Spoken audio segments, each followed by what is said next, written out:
Terima kasih Bapak sekalian. Untuk selanjutnya mari kita dengarkan dari kemudian nanti Bapak sekalian bisa menanyakan hal-hal yang berkaitan dengan apa yang ingin ditanyakan ya.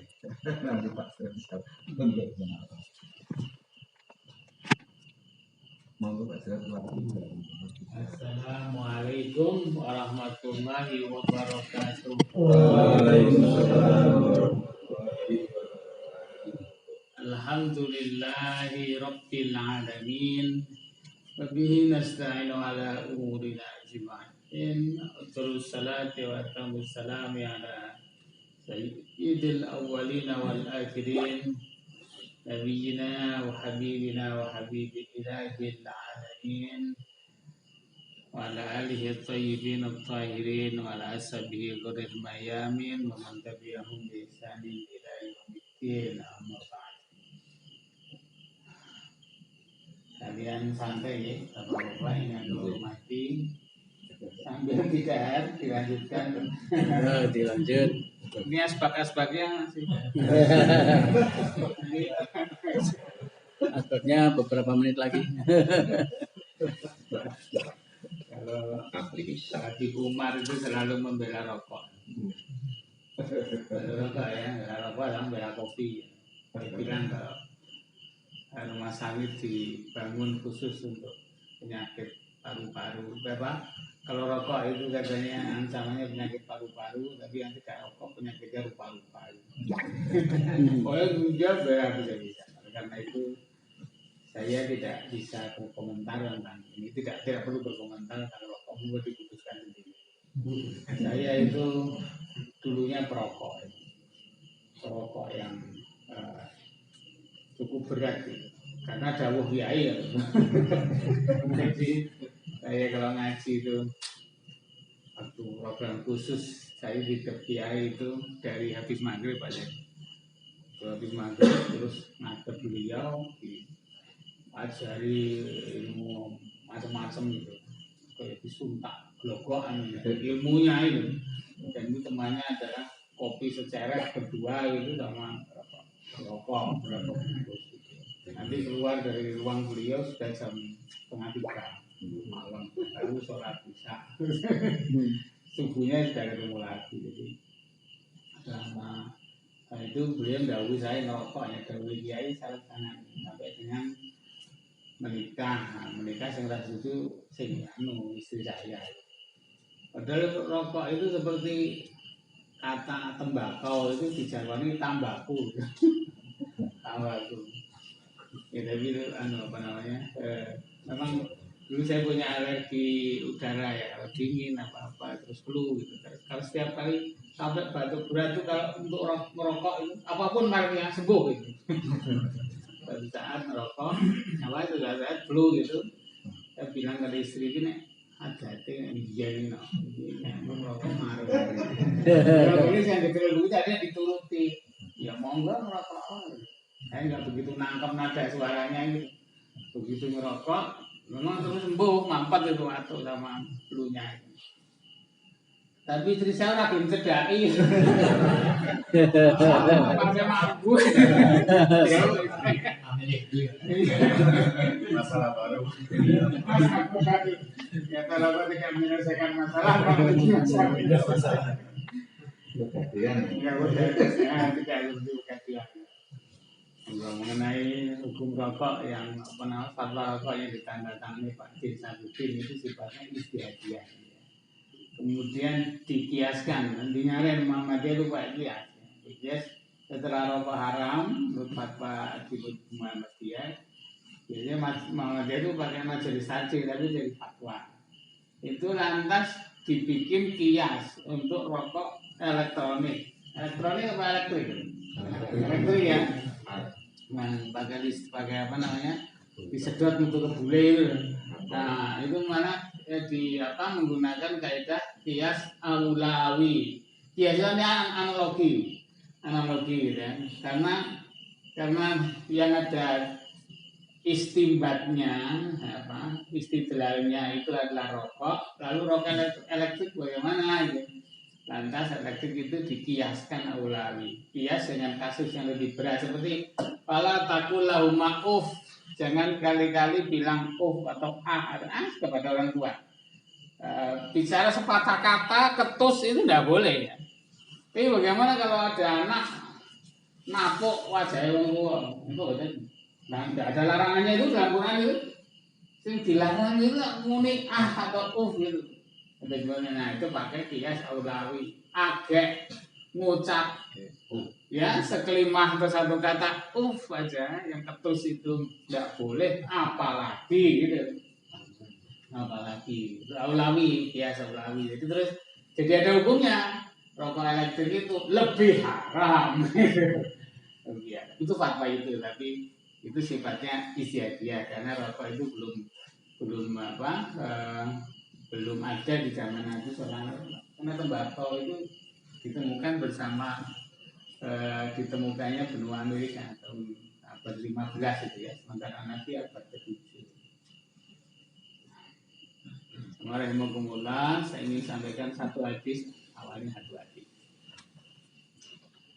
Dalam riwayat Imam At-Tirmidzi, jadi dalam kitab Sunan At-Tirmidzi. Sunan itu beda dengan Sunan Jawa, ya. Sunan Kalijogo, Sunan Amangkurat, itu dari kata susuhunan, artinya priagung atau orang mulia yang disuhun-suhun, makanya disebut sinuhun atau sinuhun, ya. Itu Jawa. Tapi kalau dalam bahasa Arab, Sunan itu jamak dari sunah, ya.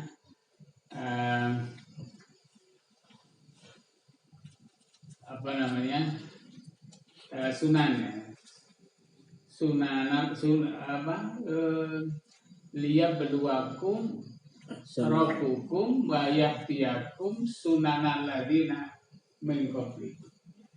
Allah akan ingin memberi penjelasan kepada kalian dan memberikan petunjuk tentang sunnah-sunnah atau kebiasaan dari kaum yang terdahulu.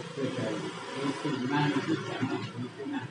Kalau ada kitab Sunan At-Tirmidzi, Sunan Abu Daud, artinya kumpulan sunnah, kitab yang isinya kumpulan sunnah atau hadis, ya. Artinya riwayat tentang Nabi Sallallahu Alaihi Wasallam. Ini Sunan At-Tirmidzi. Salah satu hadisnya berbunyi Bismillahirrahmanirrahim.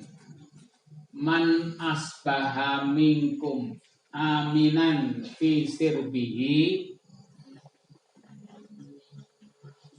mu'afan fi jasadihi indahu qutu yaumihi faka annama izat lahud dunya. Siapa saja yang pagi-pagi merasa atau tidak merasa, pagi-pagi sehat, pagi-pagi aman, ya. Aman atau merasa aman di tengah lingkungannya, di dalam keluarganya atau di dalam rumahnya, di tengah perumahan, tengah kampung atau dalam desanya, itu lebih luas namanya fisirbi. rasa aman. Tidak ada yang mengancam, tidak ada yang mengejar, tidak ada musuh yang siap menyerang, gitu. Rasa aman. Juga tidak ada gempa awal yang merisaukan karena ada gempa-gempa susulan, gitu ya. Kan dulu waktu di sini gempa itu kan yang ditakuti berikutnya kan gempa susulan. Gitu. Jadi merasa aman. Bangun itu merasa aman.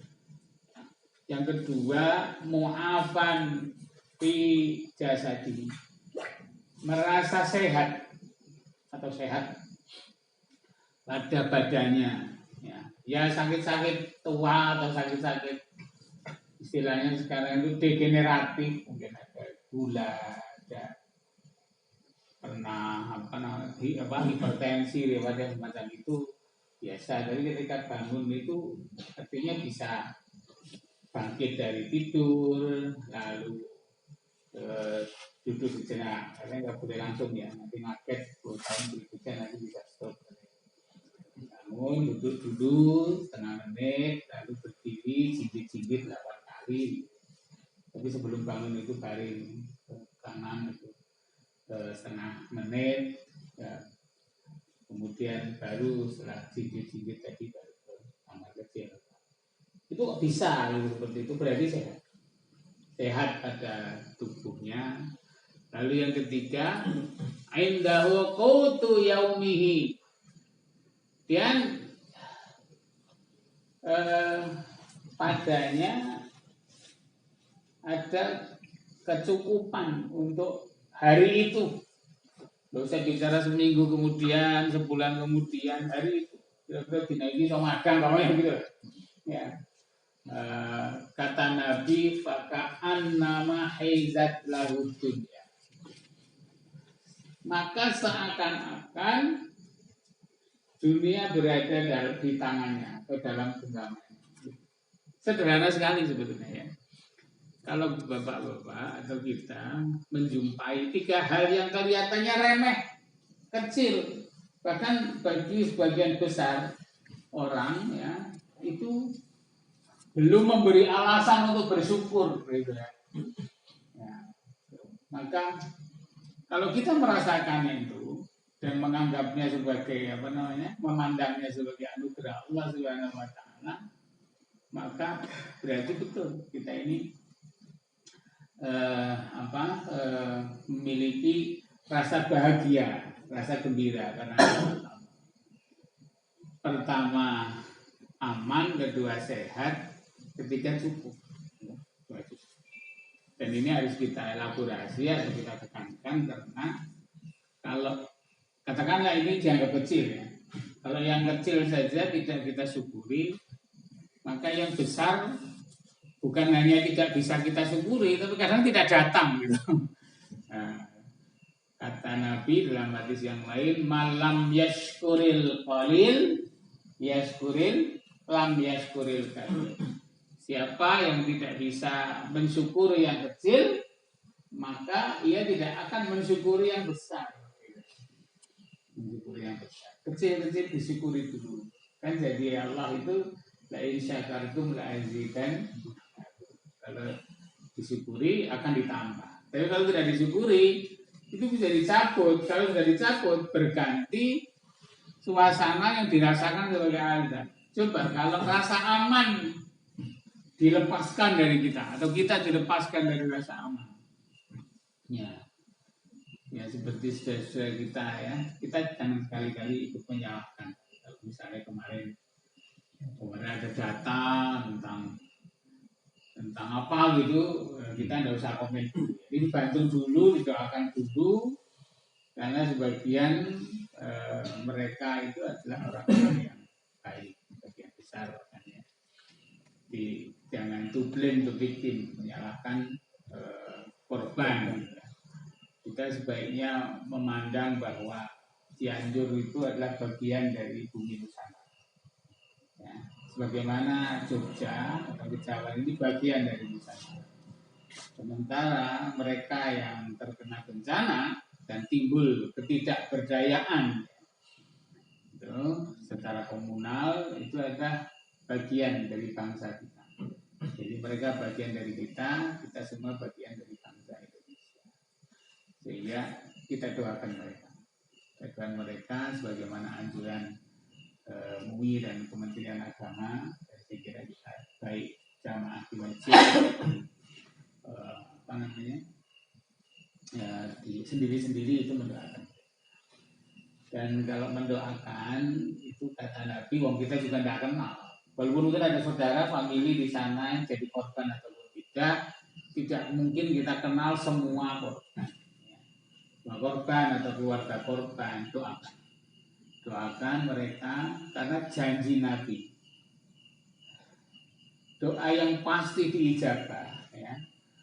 Wahiyam mustajabatun, ada mustajab atau diijabah itu artinya diperkenankan, pasti diperkenankan.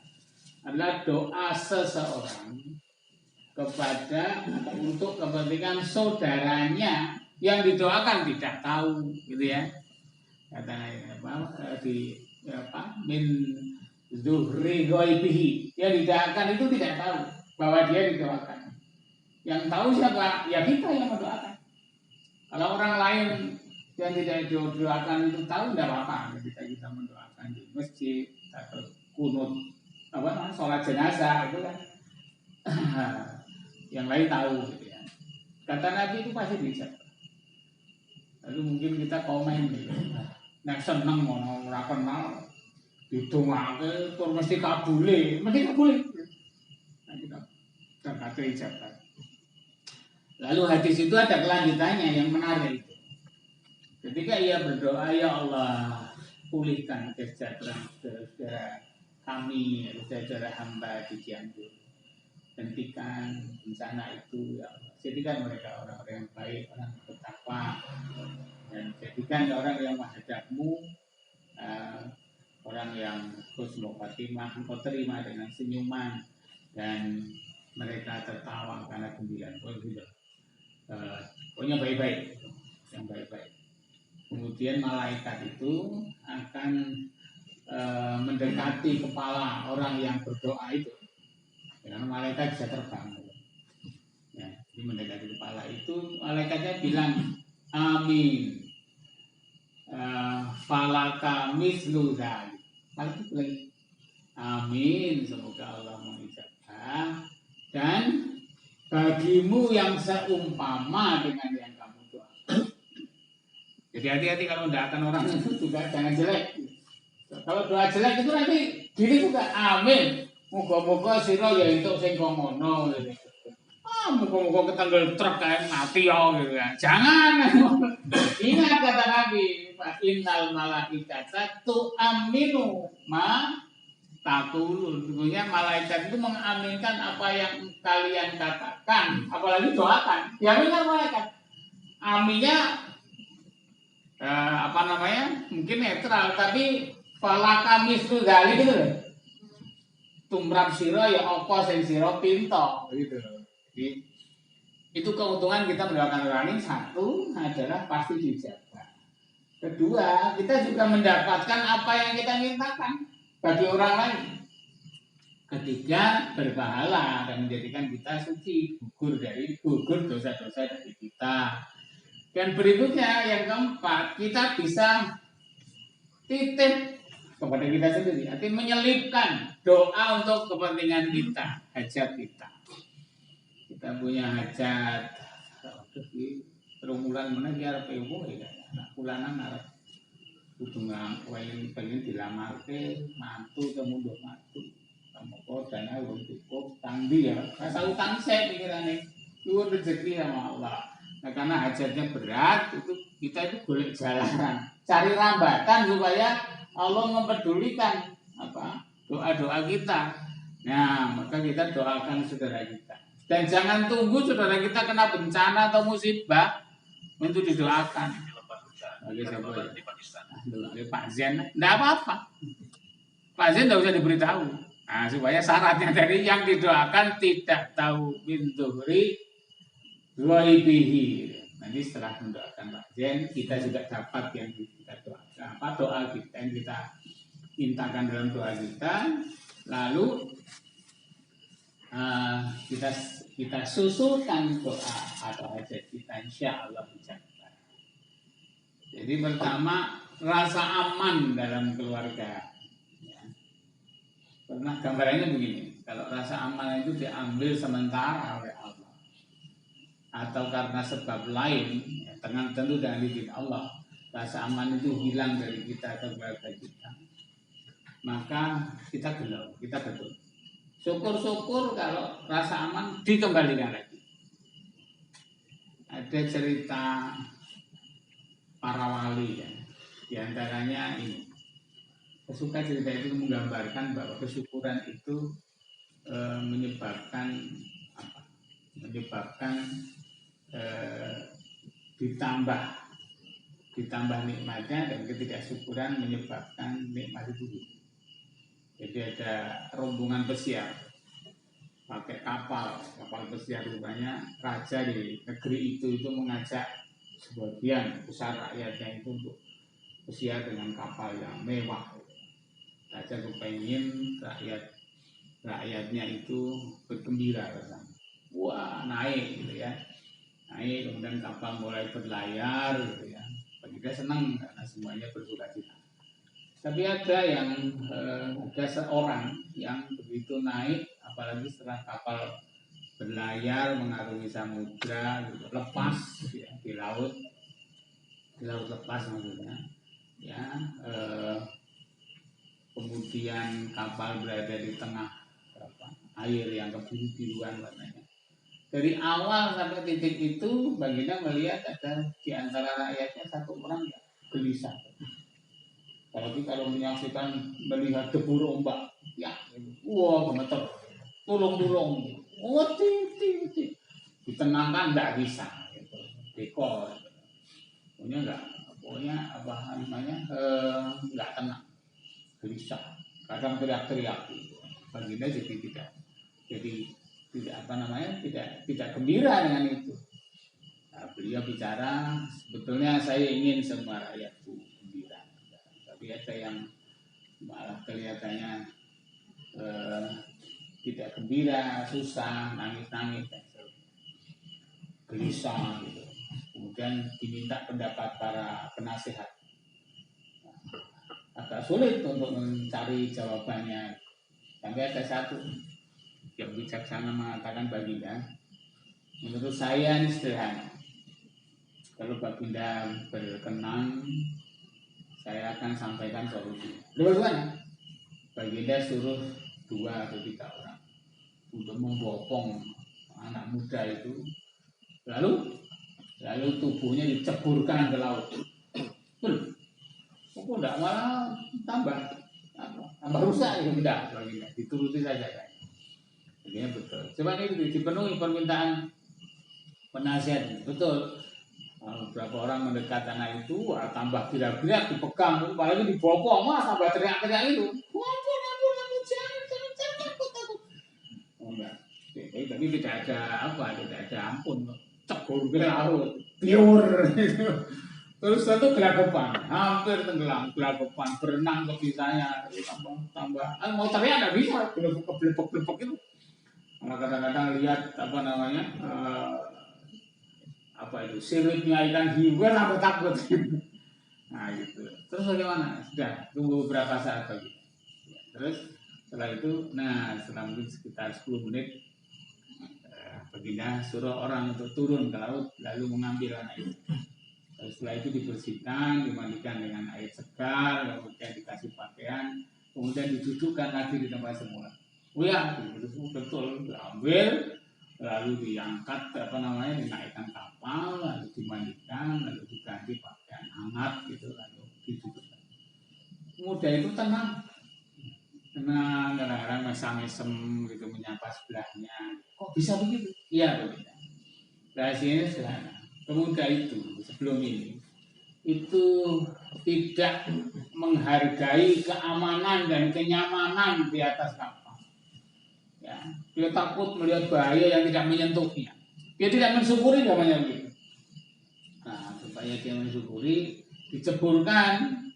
Nah, sehingga dia merasakan benar-benar gak enak itu di tengah laut. Ini saya enak mau nengok. Kadang-kadang Allah itu memberi cobaan kita, menghilangkan sebagian kenikmatan, ya, kita ini kalau supaya kalau tidak ngalami sendiri mungkin bisa berkaca atau belajar dari orang lain. Saya kemarin ketemu Kiai Solahuddin Mansur, dia cerita, saya kemarin itu sholat zuhur jamaah di masjid di RSC Rumah Sakit Jogja, Pirosaban ya namanya. Nah, situ pas saya duduk itu sudah pakai sepatu, masih duduk di bangku itu ada seorang ibu mendekati saya. Ibu itu seger gitu ya, untuk saya nggak sakit. Dia pakai kacamata hitam biasa atau karena panas ini ada kacamata hitam. Dia menyapa, Assalamualaikum Ustaz. Waalaikumsalam. Ustaz, ibu sehat? Ya ini Ustaz. Jadi saya mau minta doa supaya saya sembuh seperti semula. Loh, ibu sakit apa? Kelihatannya sehat. Kemudian beliau ibu itu membuka kacamata hitam.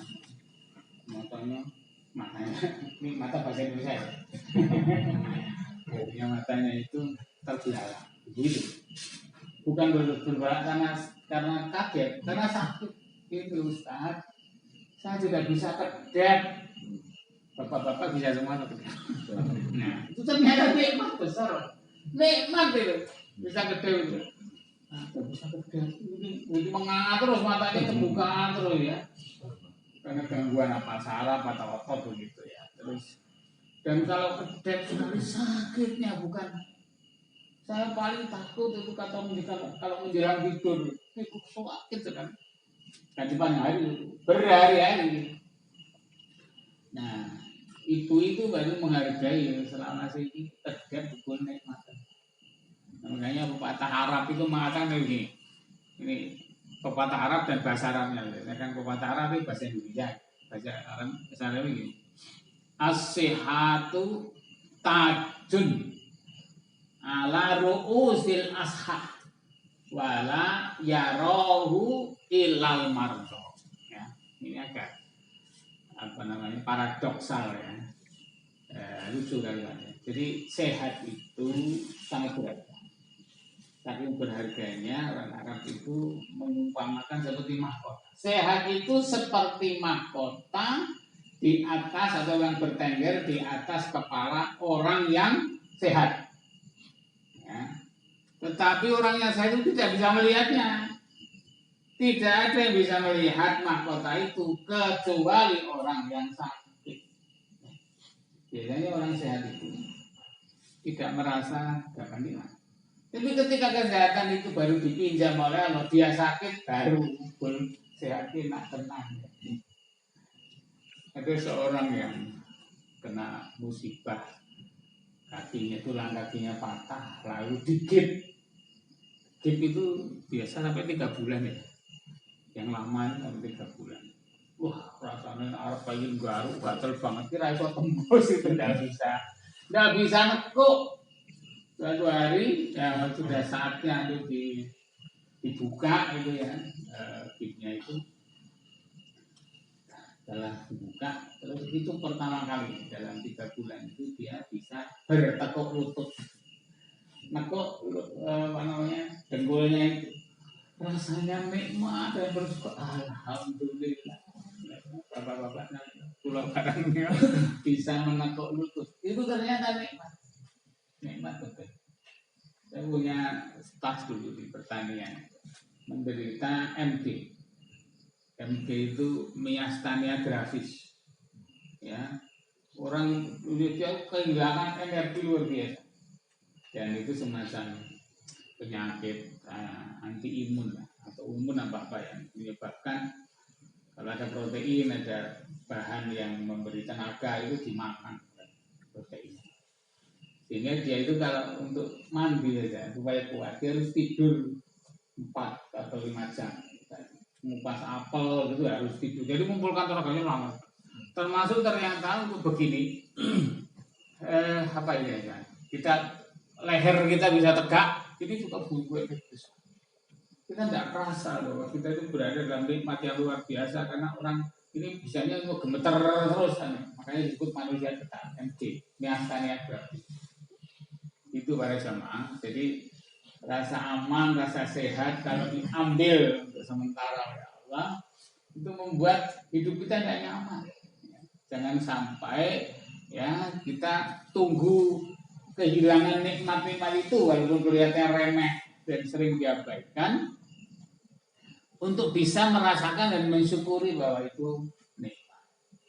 Nggak usah mikir kebutuhan macam-macam, tetapi setiap kita bangun lantas merasakan 3 nikmat itu, bersyukurlah.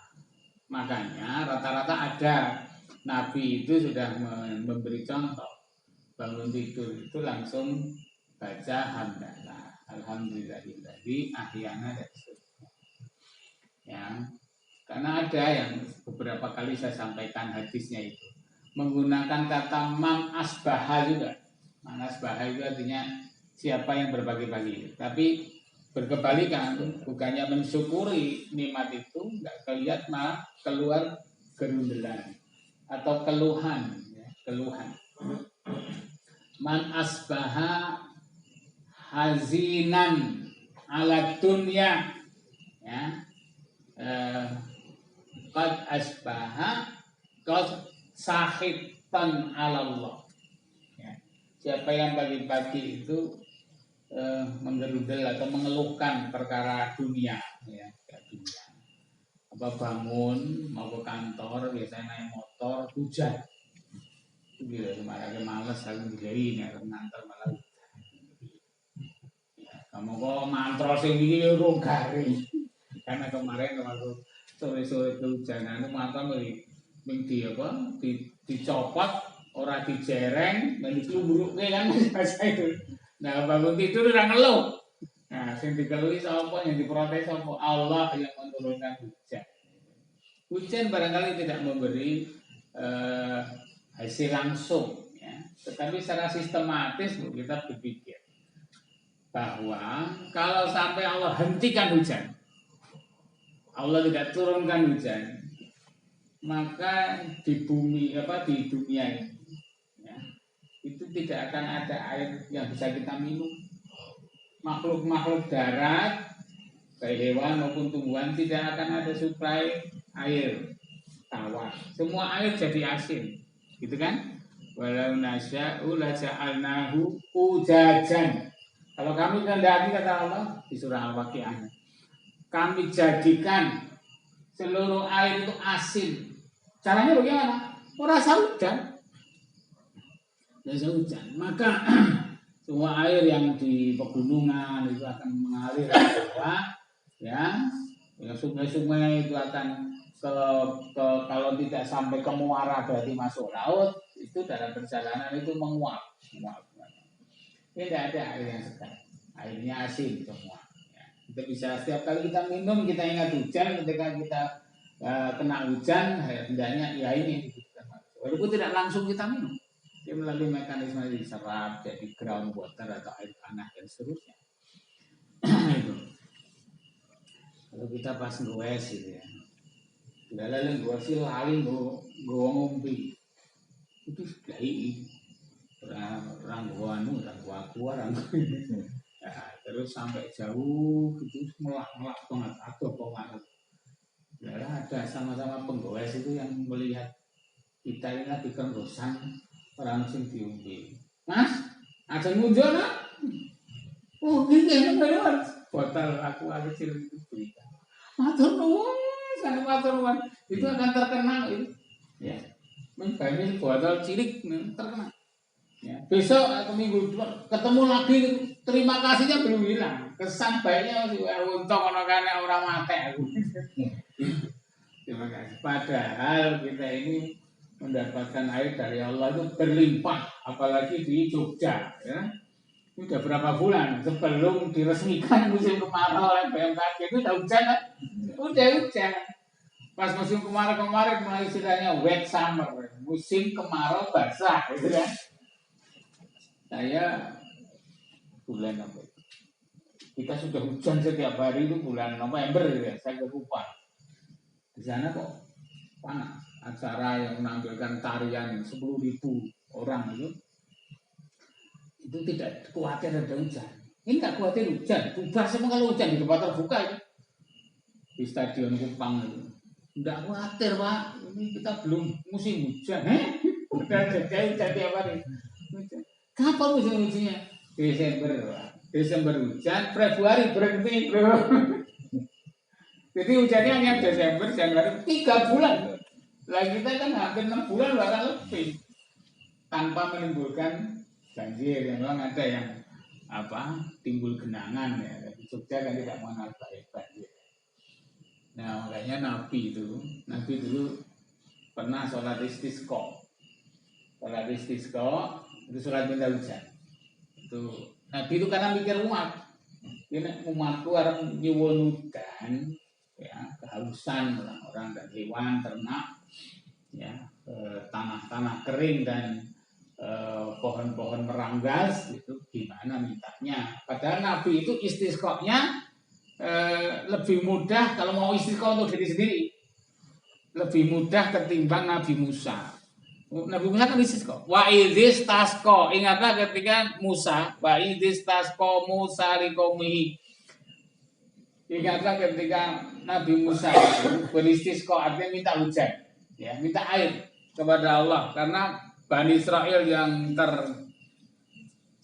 terbagi menjadi 12 suku itu ada butuh minum. Lalu Nabi Musa mereka protes. Di Nabi oleh Musa ke bayu kita minum. Ya, kalau umat Nabi Musa kan diprotes. Kalau umat Nabi tidak, umat Nabi Muhammad tidak.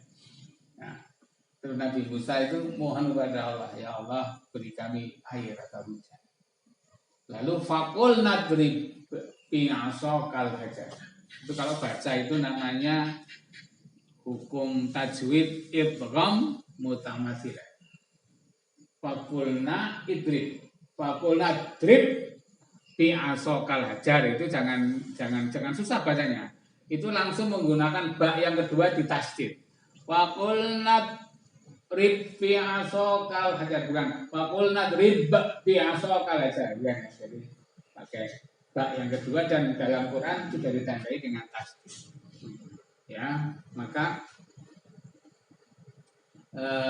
pukul, wahai Musa, pukul batu itu dengan tongkatnya. Bi'asaka al-hajar, pukul, jebret itu, maka fan fajarat min husnata asrota aina, memancar 12 pancuran mata air. Sor itu.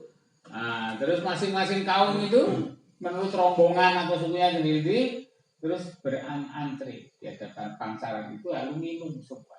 Nabi Musa, Nabi Muhammad SAW lebih sederhana lagi. Perjalanan panjang, istirahat di waktu malam, tidur, bangun tidur, mau wudhu, tidak ada air. Ada air di kirbah atau di katakanlah termos ya, termos tadi dari gembes, tapi dari kulit gitu. Nah, itu ada sedikit di sana. Nah, jamaah terus tanya Nabi, kita mau wudhu subuh ini tidak ada air. Apa ada yang punya ini atau kantung air yang masih ada airnya walaupun sedikit? Ya Nabi, masih ada. Ini baca ini. Nabi itu ya memasukkan tangan kanan beliau ke dalam kantung air. Lalu ditariknya. Ini dulu saya sampaikan di sini juga. Tapi ini dalam konteks ya. Nah, kemudian dikeluarkan dari kantung air lalu dijereng. Lalu dari celah-celah jari Nabi itu keluar pancuran. Jadi 4 pancuran itu. Ayo wudu. Orang-orang wudu dan sebagian itu meminumnya dan sebagian juga menyimpannya di kantung air. Nah, itu istisqanya Nabi. Tapi apakah untuk Nabi saja? Nah, Nabi terus kan berpikir, umatku piye? Makanya Nabi terus mencontohkan ketika kering ya, situasi sudah kering, kemarau panjang, Nabi mengajak, ayo kita sholat di lapangan. Nah, jadi makanya cara beristisqa atau minta hujan untuk semuanya, tidak hanya Nabi yang bisa begitu, kita juga bisa. Makanya besok itu Pak Zen itu kalau misalnya diminta oleh jamaah kemarau panjang, kenapa ya kita kemarau panjang itu? Jadi sholat istisqanya di Mandala Krida gitu. Mandala Krida, ya lalu alhamdulillah beberapa saat kemudian karena itu masal orang Indonesia pada istisqa semuanya. Itu ada kiai yang diminta jadi imam itu tidak berani. Mboten mawon. Ampun kula. Lah, kenapa tak kayak itu mboten kerja? Mungkin darah kabel aku isin. Jangan begitu. Dan begitu. Donga itu kan usul kan kalau orang diijabah ya ora apa-apa. Jangan mengeluhkan doa. Allah punya pertimbangan. Kalau Nabi, jangankan kok sampai sholat ya, lalu apa membawa ternak dan lain sebagainya itu, ya jelas diijabah. Kalau Nabi begini aja. Lalu di samping itu ada syair yang sering disalawatkan ya, namanya salawat nariyah. Wa yustasqal ghomamu. Dan engkau bisa beristisqa dengan gumpalan awan, lalu bisa jadi hujan karena Nabi SAW, walaupun waktu itu belum jadi Nabi. Kita tidak bisa, bisanya kita beristisqa pakai sholat. Nah, sholat Nabi setelah sholat terus khutbah ini belum selesai. Hujan sudah turun, mulai rintik-rintik, lalu tambah deras. Ayo, udah sekarang pulang. Nah, bila lalu hujannya keterusan sampai 3 hari, ya besar itu. Akhirnya para sahabat itu dokoweden, dan itu kan gawe wisuna gawe memola. Akhirnya beberapa orang lapor pada Rasulullah. Ya Nabi, hujannya ngering. Oh ya, terus ya mari kita berdoa. Jadi ketika hujan turun itu kan sering saya sampaikan itu. Allahumma shayyiban nafi'an. Tapi kalau hujannya sudah mengganas seperti itu, doanya ditambah. Allahumma panjang toh, tapi saya singkat aja. Allahumma hawa ilaina wala alaina. Hawa ilaina wala alaina. Ya Allah, kami mohon manfaatnya saja dari hujan ini, tapi bukan bahayanya. Singkirkan bahayanya kau sama kudu-kudu. Jamaah rahimakumullah. Kita uraikan dari panjang lagi nanti ya, terlalu panjang ya uraiannya, tapi intinya mari kita bersyukur dari yang sedikit. Kesehatan kalau disyukuri, dijaga, dirawat, kita makin sehat. Ampun tuan itu walaupun tua ya, walaupun banyak orang yang meninggalnya umur 95, 100. Enggak harus setelah 70 itu kalau 70 dibunuh ya alhamdulillah. 70, 80, 90. Katanya kalau ada yang 70 yang rawuh ini. Nanti mudah-mudahan sampai umur 70. Itu kata keyakinan Islam Jawa dari Prof. Damar Jadi Supaja. Yuswa pitung dosa menika para malaikat paring udan sih katresnan. Jadi hidupnya penuh rahmat. Kalau 80 ya, itu mikul dhuwur mendem jeruk. Segala macam kesalahan, apalagi kesalahan kecil, kan orang tua sedang ngomong, sedang cerita zaman muda saya gitu. Nah, itu dimaafkan. Kesalahan dipendam dalam-dalam, kebaikan diangkat tinggi-tinggi. Kalau sudah 90 tahun kok masih hidup, atau ada di antara bapak-bapak ini yang di rumah itu merawat orang tua yang sudah umur 90 ya. Kalau misalnya udur-uduran di keluarga, terus kayak Mas Hen, gue yang merawat si Bok umur 90 mati-mati jangan ini tangkap saja, karena istilahnya boyongan kasuargan. Udan sekatresna mikul dhuwur menurut yang kalau sudah 90 tahun itu boyongan kasuargan. Ibaratnya kita boyong swarga di tempat kita. Kemanapun dia ngiyup, itu yang diyup itu swarga itu. Ini masih bau itu baik, ngebrani tidak masalah. Ya, makin lama di rumah kita, makin dekat kita dengan surga, jangan disia-siakan. Karena Allah itu hormat sama orang tua. Lah Sayyidina Ali itu jalan di belakang orang tua itu tidak berani melancangi waktu subuh, padahal adzan sudah cukup lama. Itu dimuliakan. Padahal orang tua itu ternyata bukan ke masjid. Dia dalam masjid, ternyata sholat subuh yang diimami Nabi itu masih belum selesai. Kok bisa sulit banget rukonya itu. Dan Nabi itu juga dengar tadi. Rukuk rakaat kedua kok arep iktidal kok ditahan oleh malaikat Jibril, ditahan. Ora kena bangkit. Jamaah juga bingung. Rukuk suwe banget. Ternyata Ali masuk lalu takbiratul ihram Allahu akbar, lalu nyusul rukuk baru sami Allahu liman hamidah, dicolke sama malaikat Jibril. Nah, terus disuruh cerita setelah itu. Apa ya ini? Ini kok kalau mau nanti yang sepuh aja kalau lancani kok mboten sopan. Nah, kalau ngomong kemawon dimati-mati wonten ing pun sebul piyambakipun menggok. Menggok. Oh ya kuwi apa ya apik tidak kuwi. Arep ngelek dari ruko itu ditahan kalau malaikat Jibril. Kan apa? Allah itu menghormati orang tua. Walaupun bukan beragama Islam. Apalagi kita ya. Setul wae orang perlu klakson, rada sampean kowe tuwa ora tuwa kabeh jangan. Contohnya enggak ada seperti itu. Ya warahmatullah, saya cukupkan sekian ini sudah jam 9. Kan sekarang kalau ada. Niat mau dan Pak. Monggo badhe yang biasa lagi kan juga lagi diserang nih. Belum mereka apa namanya? Kehilangan pendengaran dan jauh.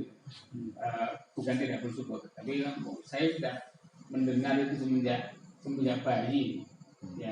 Nah, ketika umur berapa ini sudah hampir 60 gitu, 64 kemudian dicukupkan oleh Allah dan nanti dia dengar lagi. Ada penyakit namanya Meniere's disease. Jadi cairan di rumah sikut itu seharusnya nggak nyampur, entah di mana ceritanya nyampur, Pak. Sehingga kalau ada orang bicara gitu, bicara Agus atau apa yang kedengaran itu malah musik, nguling. Jadi kacau. Ya, dari sini aliran ini transmisi suara ke saraf pendengaran di otak itu kacau. Karena itu campurnya kenapa? Itu disekat oleh diafragma itu. Kayak roda tipis terus nyebrang gitu. Tapi yang nggak ngerti saya.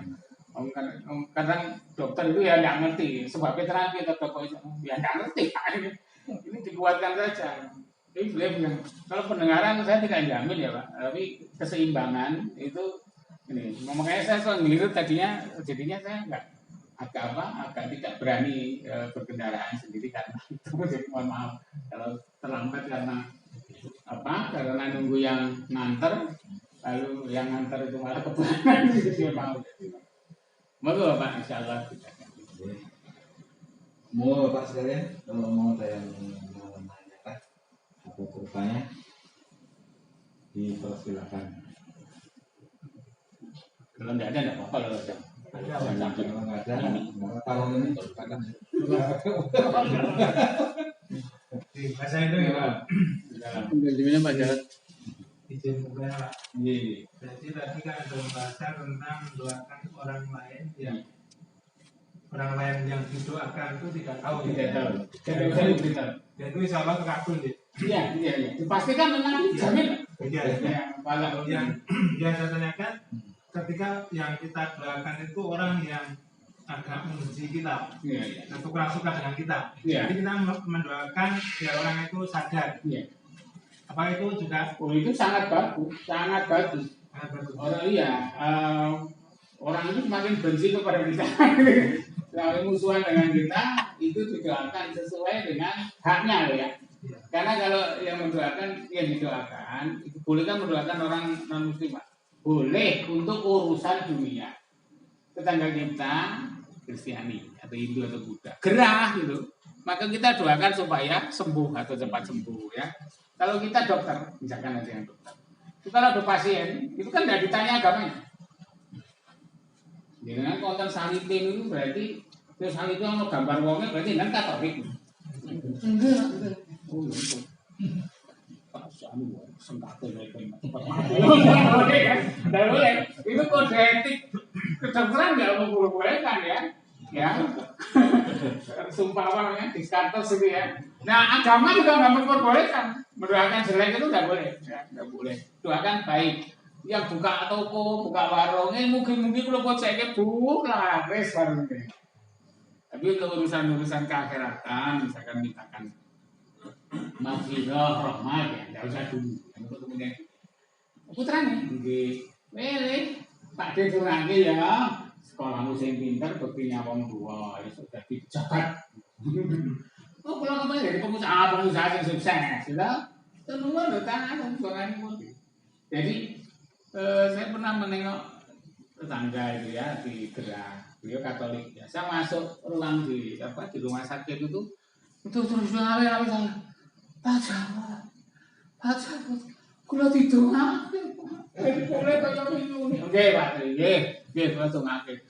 Isine kok bilang, "Ndonga Pak Sarwo, ndonga." Nek ora doakan. Itu kan Pak RT terus telepon Pak, donga. Mboten ana apa, kula pimpin.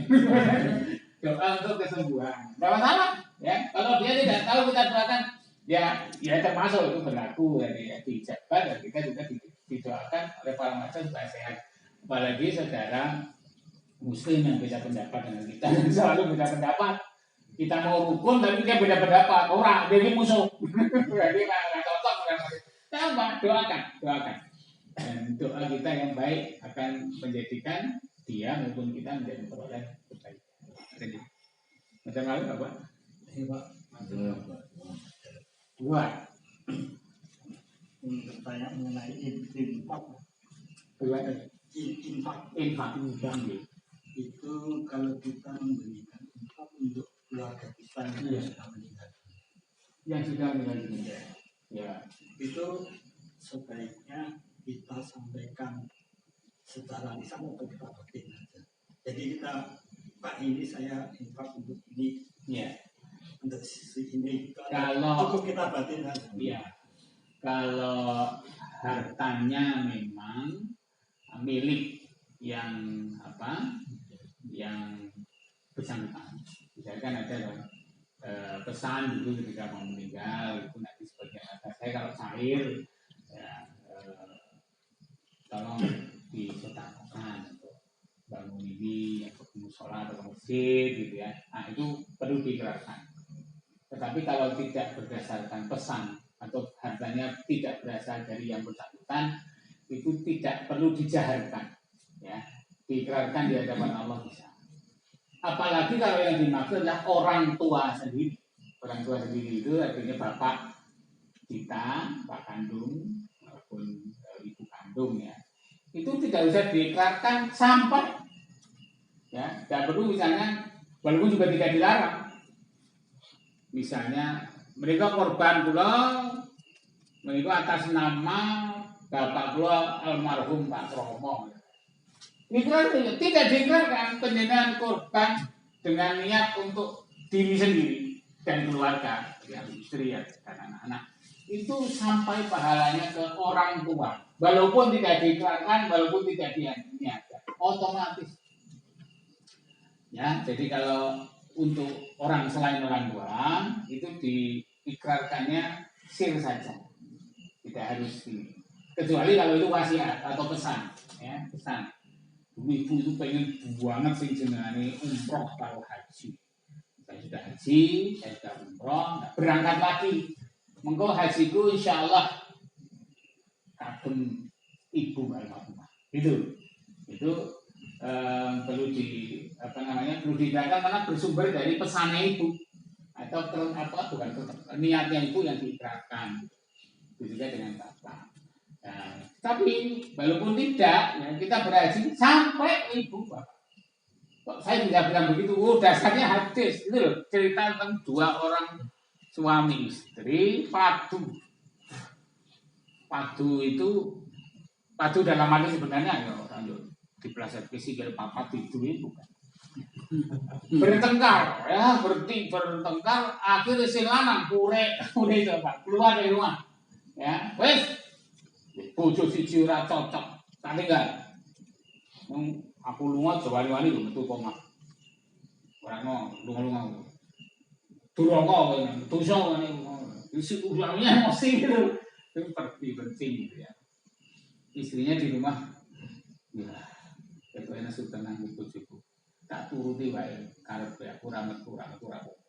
Ini memang apa-apa no. Akhirnya sudah 3 hari lebih gitu, ada kabar dari tangganya, "Nah, ini bapakmu loro. Mbok kowe nyang ngene bapakmu lu wong ora ada kok. Anu Pak De pangapunten, kula saged ngejar. Lho ora iso metu kok lali dalane. Mboten nek pesenipun Kang Mas niku kula mboten entuk metu e." Kowe wis iya ya. Bojomu ya tak taati.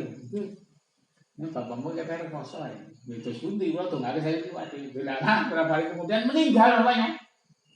Nah, bapakmu akhirnya Pilatu. Oh gitu, naik-naik. Kowe anu ya, tak tanya kamu layak bapakmu, mau apa barang? Kamu sakit berarti ya, gue sih dilarang ngomong. Ngomong ada aku sebelum berkok.